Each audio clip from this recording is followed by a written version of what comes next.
Hi guys, how's it going? Thanks for coming back to my channel. It is always great when you guys stop by and like and check out my videos. And I'm so glad you're here. You might hear some music in the background. That is the sound of my son listening to some Judas Priest on his vinyl record player down the hall. So, how is everyone doing? I'm feeling so lucky and so grateful and so blessed because I'm here. I'm alive and I'm here and I've got God on my side. What an amazing thing. Those of you who have not been to this site before, I'm really glad you decided to check this video out. I really am. I do kind of feel bad. This video is going to be pretty low tech. I don't really want anyone to see what's behind the green screen. Most likely it's just my dog asleep on the bed, but it doesn't mean it's necessarily the tidiest part of the room. So, you know, there we have it. Some technical issues with the iMac. So it's going to be a video with my phone. So I'm so glad to be here, you guys. Sometimes I'm not really sure what exactly I want to talk about or what I want to put forward. I'm really trying to make these videos a little shorter because I know how hard it is sometimes. You see something, and even if it's somebody you love as a YouTuber, you don't necessarily want to sit for an hour and listen to them. Let's be honest, okay? And I am nowhere near as qualified or as science-minded or as intelligent as some of my favorite YouTubers are out there. And, you know, whether it's Professor Bart Kay, whether it's Dr. Ken Berry, whether it's Dr. Sarah Saldivar, whether it's Go Keto with Casey, whether it's any of them, if it was to be a super long, unless it was a really, really cool interview that was, you know, for whatever reason was talking to me about a specific topic, some of them would be hard to sit through if it was for too long, as much as I enjoy their videos. And so I'm really trying to not do that with mine, but sometimes that just happens. So I just wanted to be real with you guys, okay? I am grateful to be alive. I'm thankful that I have God, that I'm saved, that heaven's waiting one day. And, you know, for those of us who are Christians, aren't we blessed? And isn't it amazing that there are those who can be saved if they want to be, if they aren't right now, and that's good too. That's all fantastic. But I just realized how easy sometimes it is for me to forget how lucky I am and worry about the wrong things. And here's what I mean. You know, I have been working on recovery from bulimia daily for the last two and a half years.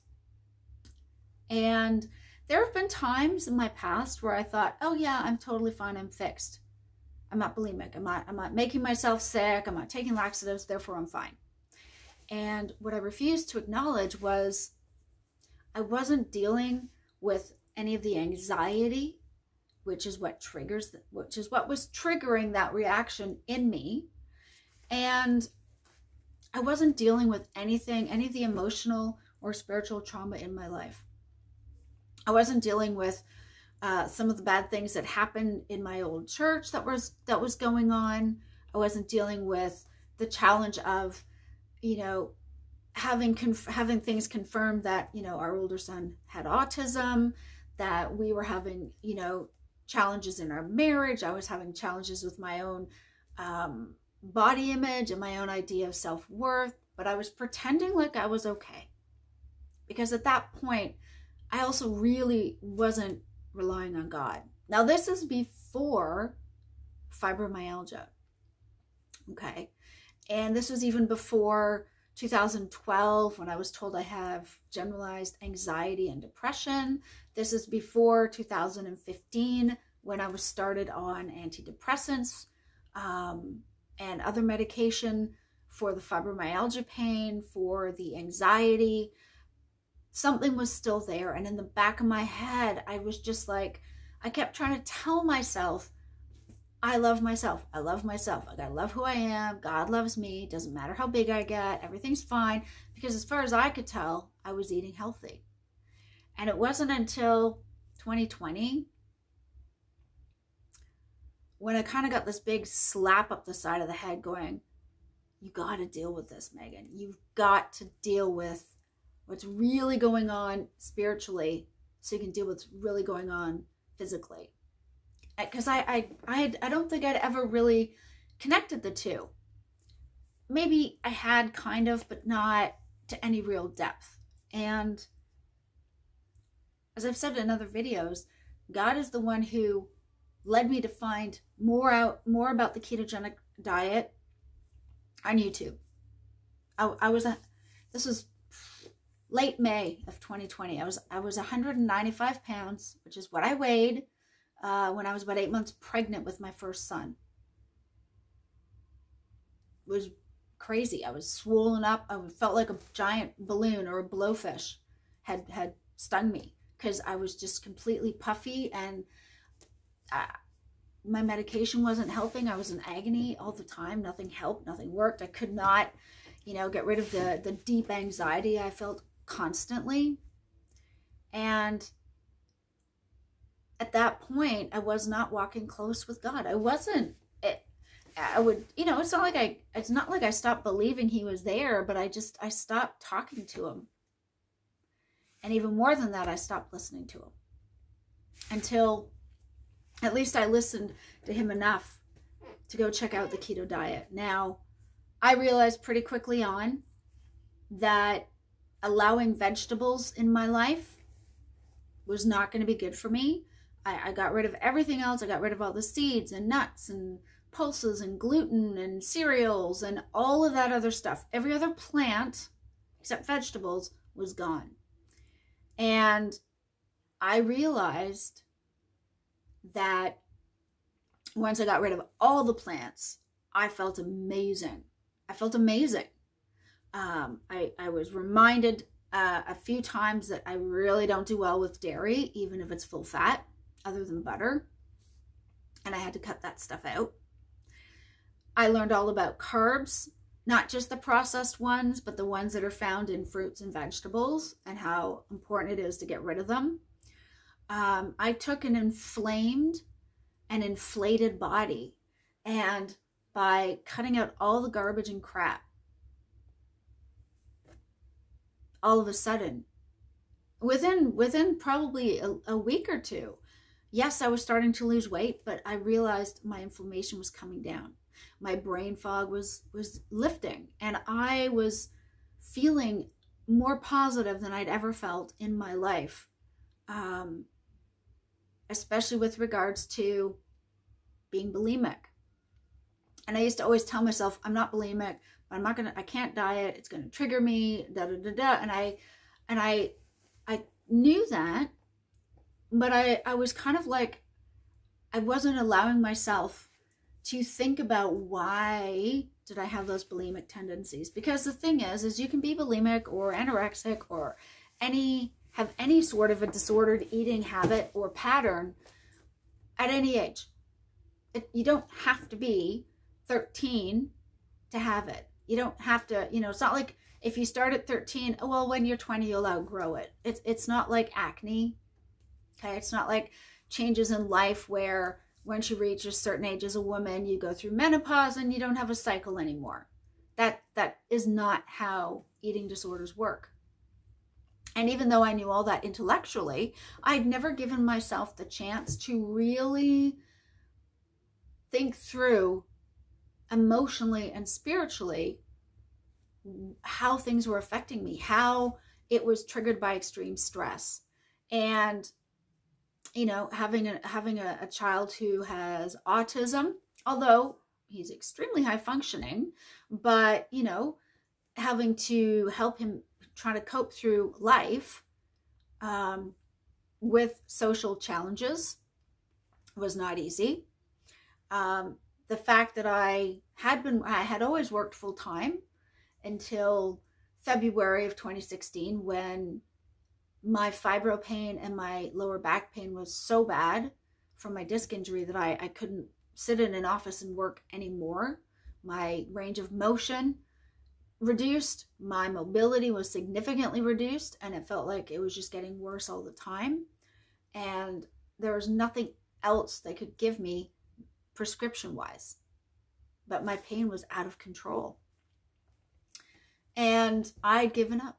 I'd given up on ever being able to lose the weight I'd put on. I'd given up on ever getting back my brain and losing the fog. That was never going to happen. And most importantly, I gave up ever having a healthy relationship with myself and food. I figured I would just pretend I was fine when I wasn't. And, you know, it took a lot of work for me to realize that I still find some of those challenging thoughts come up and enter my brain. And not because I want them to, it's just that's what was happening. And the thing about keto and then eventually being carnivore is, as my brain came back to life, as my fog started to lift, as I let myself feel the feelings, I also realized it isn't enough for me to feel the feelings. I need to put those feelings somewhere. And I realized I need God. I mean, I don't just need to know that God exists. I need to be walking with God. And you know, there's Dr. Kiltz, K-I-L-T-Z, is I believe how you spell his last name. Dr. Kiltz, he's on YouTube. He's got all kinds of videos. One of the things he says in all of his like live streams and videos is faith first, always. I know that Brett Lloyd, he converted to Catholicism. I think it was with his second wife. I'm not sure. Anyways, he himself is a man of great, deep faith, following his journey as a carnivore. And because it's true and it's amazing. It's not that, yes, I know that eating animal meat and egg yolks has made a huge difference to me physically. But I also know that it has nourished my brain so that I'm able to see when my thoughts are going crazy. And that's, you know, that's what Satan wants, isn't it? He wants us to be confused. He wants us to be filled with doubt. He wants us to be filled with insecurities. Whereas if we have a healthy brain, if we nourish our brain and we practice meditating, praying to God, whether it's out loud or in our minds, and reading verses of scripture and just building up our faith, then we will be able to go, wait a sec, that's not true. That isn't true, and that's not true, and nope, that's a lie from Satan. When I was finally able to surrender and trust God again, what a difference that made. That doesn't mean that every day is just a piece of cake. It's like, oh yeah, I'm all good, everything's fine, I don't struggle anymore. No, of course, there are days when I do. You know, these last few days, I've been finding I'm a lot hungrier. And so I have had a snack at lunch, around lunchtime. I eat breakfast by 8 o'clock typically, because the dog gets me up at 7 every single morning without fail. Yeah, I feed him, have a cup of decaf, take my thyroid hormone replacement medication, and then once I've waited long enough, I make myself breakfast, okay? And I eat. So I usually eat around 8 o'clock-ish. And usually it's about 4 or 5 hours later that I feel hungry again, which honestly, that's about right if you're eating enough protein and fat. You know, you can typically go 4 or 5 hours. Some people can go longer, and I probably could, but I'm trying to learn to really hear my hunger signals and eat when I'm hungry and stop when I'm satiated. And I was hungry yesterday. I had some leftover doner kebab meat, and I just ate that. I don't know, like a handful of it, a handful, like that much. I don't know, whatever that is. And had that at lunchtime, around lunchtime, 1 o'clock-ish. Fed me, kept me full, kept me satiated, and another 5 hours later, 5 or 6 hours later, I ate dinner. And I eat the same thing every day for my main meals. Okay. And that's 20% fat ground beef, big, I don't know, cup worth, I don't know, whatever. I'm measuring cups worth of ground beef. I get mine frozen from Iceland, here in the UK. Anyways, about a cup's worth, fried in the frying pan, add in a couple of egg yolks. I put in a few pieces of crispy bacon, mix it all together, and that's me twice a day. And that's what I love, and that's what I eat, and that is my mainstay. Sometimes if I'm out around lunchish time, if I'm hungry, I might have a jumbo sausage without the bun. Sometimes I'll have a sausage at night. Sometimes we'll have steak. Occasionally we'll get lamb. But mostly what I eat is ground beef with bacon and egg yolk, because I love it. It's tasty and it works for me. And then whatever, I'll make whatever else for my husband and my son, you know, whether that's slow cooker pulled pork, whether that's chicken wings every now and again, whether that's gammon steaks or, I don't know, beef kebabs or whatever it is. I'll cook that up for them and I'll eat what I like, right? But I was feeling so guilty because I was hungry and I wanted to eat something around lunchtime. And I thought to myself, oh my gosh, all the weight I've lost, everything I've done, it's going to backfire. I'm going to get fat again. And it was nuts. It was crazy. Out of nowhere. And meanwhile, when I stopped and I asked God for wisdom and for strength and for, you know, for me to not be anxious, but to do what we should, which is when we are hungry, we eat. When we are satisfied, we stop. And that's what I've been doing for 2 years and about 2.5 years now. And it's worked, and it's not going to suddenly stop working. But it just reminded me that those guilty thoughts, even though I consider myself to be in recovery from bulimia, those thoughts can still spring up. Not as often as they used to. In fact, not very often at all. Most days, they don't even happen.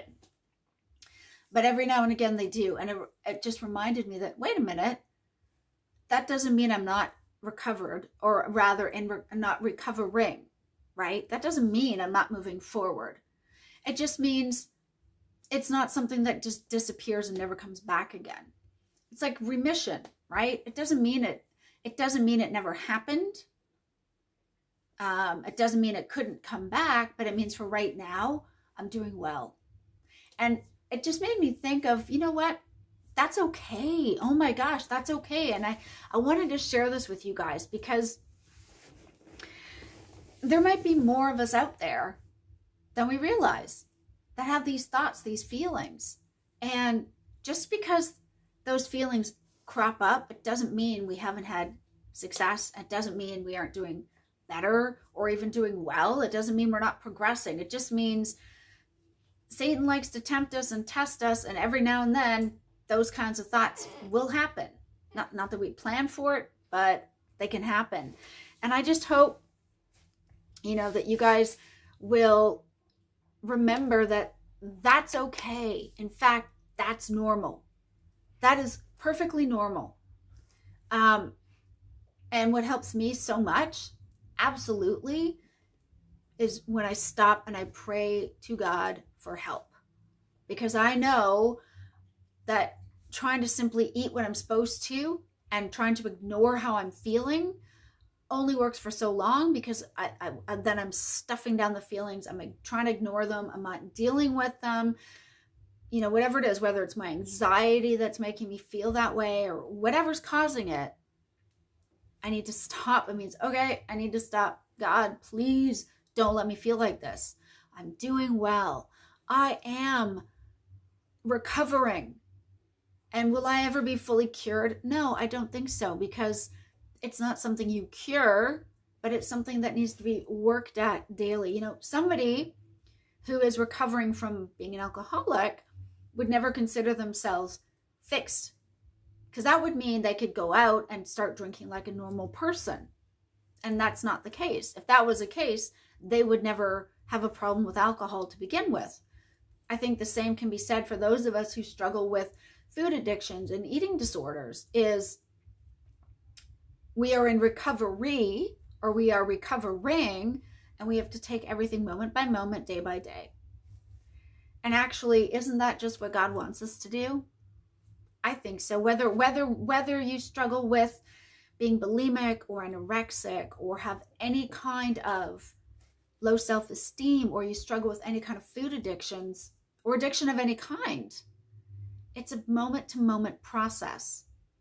And, you know, I remember one of my old favorite pastors used to say, and still does, we will never arrive. We are working every day at being more like Jesus. And that's going to be true for everybody until the day we die, until God transforms us and makes us like Jesus. But until that time, we're just trying to do our best every day. And I realized if I was feeling like this, I'm sure there's probably other people out there who are too. You know, I put out some of these videos, and honestly, I hope that they help. You know, I felt guilty because, for example, my back has been a bit twingy lately. I overdid it. When my husband was away, I overdid it with, I think, getting some laundry out of the dryer, twinged my back a little. And so I haven't been doing my stretches like I was before, because I don't want to risk having another disc bulge. And part of me felt guilty, like, oh my gosh, I'm not doing these every day. And then I realized, you know what? I don't have to. Okay, I don't have to. And so whatever I put out on my channel is just snips from my life, where I'm at that moment. And I'll get back to it. But I just wanted to point out, look, if you guys aren't there yet, that's totally okay. And actually, I'm sure I said, but I'll say it again, just because it works doesn't mean it's going to always work, and doesn't mean it's going to keep working forever. And things could change. And like for right now, because my back is a bit aggravated, I'm not doing any of those extra stretches, because I don't want to risk causing more damage. Give me a couple more weeks and I should be fine. And I don't want anyone to think that just because I can do stretches means you have to as well. Because I know I struggle with feeling guilty. I'll see people I respect on YouTube, like going to the gym and lifting weights and getting strong and toned up. And that's amazing. And I feel guilty. Well, I can't do that. Well, I should be able to do that because I should be completely cured. And you know what? But I'm not. And I probably won't ever be. Fibromyalgia, you don't get cured. You might get remission, and you might get reduction in your pain and your symptoms like I have, but it doesn't mean you'll never be at risk of it flaring up again. And that's the challenge with a lot of autoimmune conditions. If you fix something by changing your diet, great. But that doesn't mean go back and eat what you used to, because then you'll undo all the good work, right? Which means whatever you ate before that caused the problem will always cause a problem. So don't ever eat it. And certainly that's the case for me. I'm happy. I love eating the fatty beef with egg yolks and crispy bacon. Oh my gosh, I'm feeling hungry right now just thinking about it, to be honest. But regardless of what I might cook for the rest of the family, that's what I love to eat. And I don't find it with restricting at all. I don't, not at all. I eat to be satiated. So if I go out at all during the day, guess what? Maybe I'll grab a coffee, whether it's a real one or a decaf. Other than that, I'm not super hungry because I've eaten enough to be satisfied, you know. But sorry, a bit off topic there, but I really, yes. Oh, by the way, yes. For those of you wondering, it was 11 degrees today. So yes, I had on a turtleneck and my Snoopy sweater. I love it. I love this type of weather. So to me, it's great. But I wanted to share this with you guys. Just, this is where I was at. This is just what's been happening with me over the last couple of days, because I figure I can't be the only person who is struggling. And the thing I have to keep reminding myself is that it took me years, it took me 30 odd years to even want to find recovery. And I don't just mean physically. In many ways, that's the easy part. It really is. That's the easy part. It's finding the recovery, not just psychologically, but spiritually, because the two are tied together. I think we can never fully heal psychologically if we are not healthy spiritually. Now, I personally think that if you need to take antidepressants or anti-anxiety medications to help with that, that's what they're there for. God created people who invented these medications for a reason. So if you're not one of these people who can come off all their medications, that's okay. Don't feel guilty, because I know I feel guilty. It's like, well, I'm carnivore. Shouldn't I just stop taking all my medications? No, not at all. Not necessarily. They are helping me. They're making me feel great. So why would I stop if they're working? I can understand why perhaps in the US, where you have to pay for all your medications because it can be quite expensive. And, you know, if you want to hear about that, as I think I've mentioned him already, check out Brett Lloyd, because I think at one point he was taking 26 medications. Yeah, for his mental health. 26. I'm fortunate that I do not have to take that. I take one medication that has greatly relieved my depression.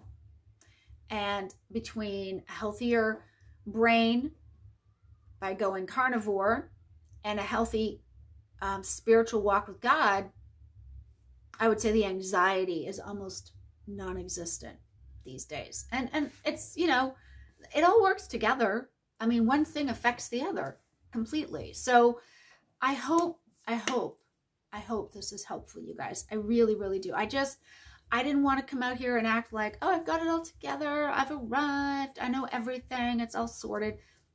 I don't. I just know what's been helping me. And I hope it helps you.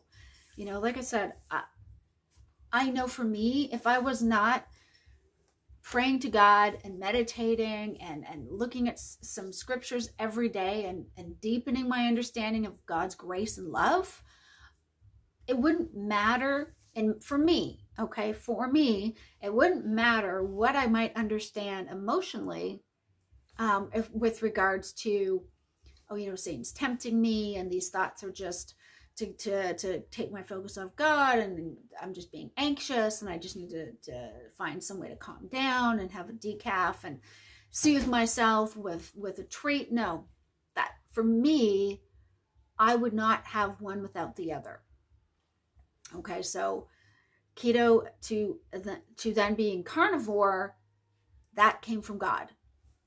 And actually makes sense because that's how God wants us to eat anyways.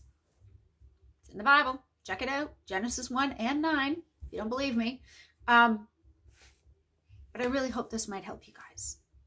If you know anybody who is struggling, who is trying to recover from an eating disorder or food addiction, and perhaps they've physically reached recovery, but maybe emotionally or spiritually they're feeling guilty because they have thoughts still, please share this with them, because it's normal and they don't need to feel guilty, but maybe they just need someone who can offer suggestions as to how to get out of that place. You know, am I saying it'll fix them? That's not for me to do. I had to reach that point myself as I walked with God, as I built my relationship deep with God. And as I came to understand how different foods affected me chemically and so on and so forth, right? But that's what helped me.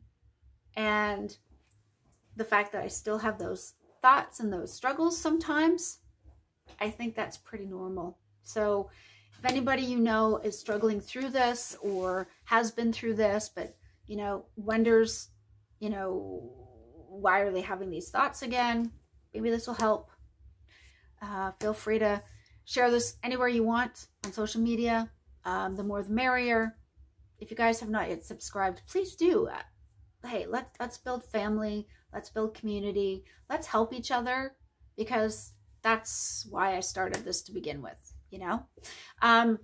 That's it for me, guys, for now. I hope you guys have a great rest of your week, and I will provide some more content as soon as possible. Thanks, guys. Love you loads. See you in the next video. Bye for now.